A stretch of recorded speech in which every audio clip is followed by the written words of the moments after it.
దట్టమైన నల్లమల్ల ఎత్తైన జలపాతాలు ప్రముఖ శైవ క్షేత్రాలకు నిలయంగా మారిన నల్లమల్లను టూరిజం హబ్గా తీర్చిదిద్దేందుకు తెలంగాణ రాష్ట్ర ప్రభుత్వం శ్రీకారం చుట్టింది.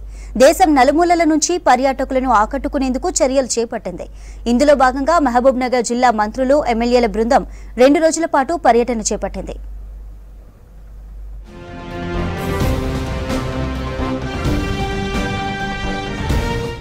నల్లమల అటవీ ప్రాంతంలోని పర్యాటక ప్రదేశాలను పూర్తి స్థాయిలో అభివృద్ధి చేసేందుకు ప్రభుత్వం ప్రత్యేక దృష్టి సారించింది.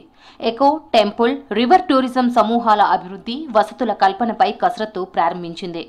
నల్లమలను పర్యాటక హబ్గా తీర్చిదిద్దడంలో భాగంగా పర్యాటక శాఖ మంత్రి జూపల్లి కృష్ణారావు నేతృత్వంలోని ఉమ్మడి పాలమూరు జిల్లా ఎమ్మెల్యేలు, ఉన్నతాధికారుల బృందం జూలై 5, 6న నల్లమలలో పర్యటనకు బయలుదేరింది. 2 రోజుల స్టడీ టూర్లో భాగంగా పర్యాటక అభివృద్ధి, మౌలిక వసతుల కల్పన, స్థానిక యువతకు ఉపాధి అవకాశాల కల్పన తదితర అంశాలపై క్షేత్రస్థాయిలో అధ్యయనం చేయనున్నారు. నల్లమలలోని పర్యాటక ప్రాంతాలను గుర్తించేందుకు రాష్ట్ర వైద్య శాఖ మంత్రి దామోదర రాజనరసింహ, రాష్ట్ర ఎక్సైజ్ పర్యాటక శాఖ మంత్రి జూపల్లి కృష్ణారావుతో కలిసి ఉమ్మడి జిల్లా ఎమ్మెల్యేలు 2 రోజుల పాటు నల్లమలలో పర్యటన చేపట్టారు. అచ్చంపేట పట్టణంలోని క్యాంపు కార్యాలయం నుంచి బయలుదేరిన మంత్రులు, ఎమ్మెల్యేలు ఉమామహేశ్వరం ఆలయానికి చేరుకొని ప్రత్యేక పూజలు నిర్వహించారు. అనంతరం మంత్రులు, ఎమ్మెల్యేలు ఉమామహేశ్వర పరిసరాలను పరిశీలించారు.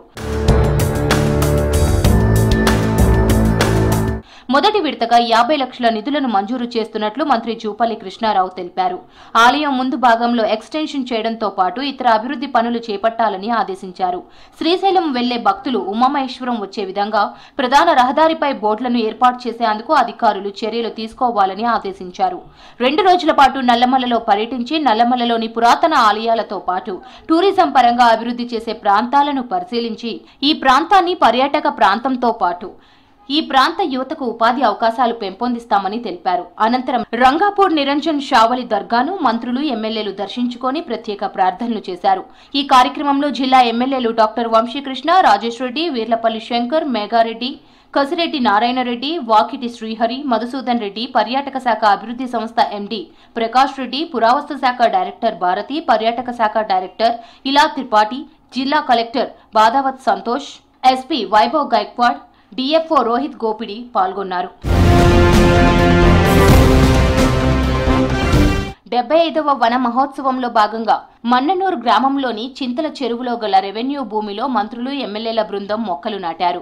మంత్రులు దామోదర్ రాజనరసింహ రావి మొక్కను, జూపల్లి కృష్ణారావు జామ మొక్కను నాటారు. జిల్లా వ్యాప్తంగా 40 లక్షల మొక్కలు నాటాలని ప్రభుత్వం నిర్ణయించింది. కానీ జిల్లాలో అధికారులు, ప్రజాప్రతినిధులు కలిసి 1 కోటి మొక్కలు నాటేలా ప్రణాళికలు సిద్ధం చేయాలని జిల్లా కలెక్టర్కు సూచించారు. ఈ రోజు సందర్శనల్లో ఉమామహేశ్వర ఆలయం, మన్ననూరులో వన మహోత్సవం, plastic recycling centre, biolab, Farahabad view point పరిశీలన, అనంతరం సలేశ్వరం, బౌరాపూర్ ఆలయ దర్శనం, మల్లెల తీర్థం జలపాతం, వజ్రాల మడుగు, ఆక్టోపస్ వ్యూ పాయింట్ ఉన్నాయి. రేపు అక్క మహాదేవి గుహలు, కృష్ణా రివర్ బోటింగ్, మద్దిమడుగు ఆంజనేయ స్వామి దర్శనం, గీసుగండి రివర్ పాయింట్, రాయలగండి, అంతర్గంగా సందర్శన, మన్ననూరు జంగిల్ రిసార్ట్, ప్రతాపరుద్రుని కోట సందర్శనతో యాత్ర పూర్తి కానుంది.